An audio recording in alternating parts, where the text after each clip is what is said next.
Hello students, तो चलिए आज हम लोग शुरू करते हैं क्लास 10 के एक्सरसाइज 2.2 का क्वेश्चन नंबर 1, जो कि है find the zeros of the following quadratic polynomial and verify the relation between the zeros and the coefficient.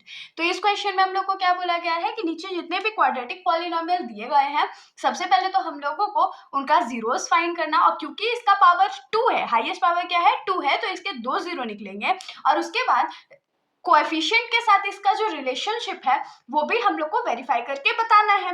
तो चलिए हम लोग इसका शुरुआत करते हैं। तो इसके अंदर हमारा पहला क्वेश्चन क्या है, x square minus 2x minus 8। तो हम लोग तो बचपन से जानते हैं कि कोई भी क्वाड्रेटिक पॉलिनोमियल सॉल्व करने के लिए हम लोग सबसे पहले क्या करते हैं, तो मिडिल टर्म स्प्लिटिंग का यूज करते हैं। तो मिडिल टर्म स्प्लिटिंग यूज करने के लिए यहाँ पर जो हमारा कांस्टेंट टर्म है और जो एक्स स्क्वायर का कोएफिशिएंट है उसको मल्टीप्लाइड करते हैं। तो यहाँ पर एक्स स्क्वायर का कोई कोएफिशिएंट नहीं है, मतलब 1 है, तो 8 1 जा कितना होता है, 8 होता है। तो 8 इंटू 1 इज 8। अब 8 को हम लोग क्या करते हैं, तो प्राइम फैक्टराइज कर लेते हैं। तो 8 2 के टेबल में 4 टाइम्स में आता है, फिर 2 के टेबल में 2 टाइम्स में आता है। तो अब हम लोग को ऐसा मल्टीप्लिकेशन या माइनस या प्लस करना है कि हमारा जो आंसर है वो 2 आना चाहिए। तो क्या करें, देखिए 2 2 जा 4 होता है और 4 में से अगर 2 माइनस करेंगे तो 2 आ जाएगा ना। लेकिन सबसे बड़ा दिक्कत इसमें क्या है, हम लोग को -2 चाहिए आंसर। तो हम लोग -4 में अगर 2 प्लस कर दे तो हमारा आंसर कितना आ जाएगा, -2 आ जाएगा ना। तो चलिए हम लोग इसको लिख लेते हैं। तो हम लोग यहाँ पर लिखेंगे equal to x square minus 4x plus 2x minus 8। तो इन दोनों फर्स्ट टर्म्स में से हम लोग क्या कॉमन ले सकते हैं, तो x कॉमन ले सकते हैं। तो यहाँ पर क्या बचेगा, x बचेगा, माइनस है तो माइनस, और यहाँ पर एक x था तो x बाहर आ गया, तो क्या बच गया, 4 बच गया। प्लस इन दोनों में से हम लोग क्या कॉमन ले सकते हैं, तो सिर्फ और सिर्फ 2 कॉमन ले सकते हैं। तो 2 हम लोग कॉमन ले लेते हैं, तो यहाँ क्या बचेगा, x माइनस 4। देखिए दोनों ब्रैकेट सेम है, मतलब हम लोग एकदम सही कर रहे हैं। तो अब एक ब्रैकेट अगर कॉमन ले लेंगे x माइनस 4, तो दोबारा हमारा क्या बचेगा, दूसरे ब्रैकेट में x प्लस 2। तो अब हम लोग लिखेंगे now let x minus 4 is equals to 0 and x plus 2 is equals to 0। तो यहाँ पर x इज इक्वल्स टू क्या हो जाएगा, इधर -4 है तो इधर जाके 4 हो जाएगा, और यहाँ पर x इज इक्वल्स टू यहाँ +2 है तो इधर जाके क्या हो जाएगा, -2 हो जाएगा।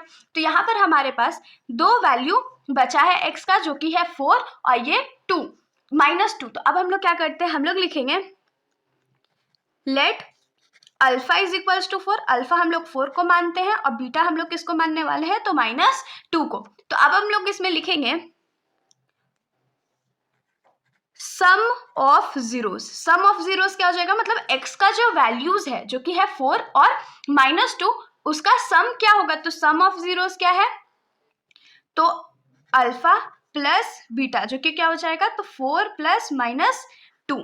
तो ये हमारा क्या हो जाएगा, 4 - 2 विच इज 2। तो सम ऑफ जीरोस जो यहाँ पर है वो हमारा कितना आ गया है, तो 2 आ गया है। लेकिन हम लोग जानते हैं कि सम ऑफ जीरोस जो है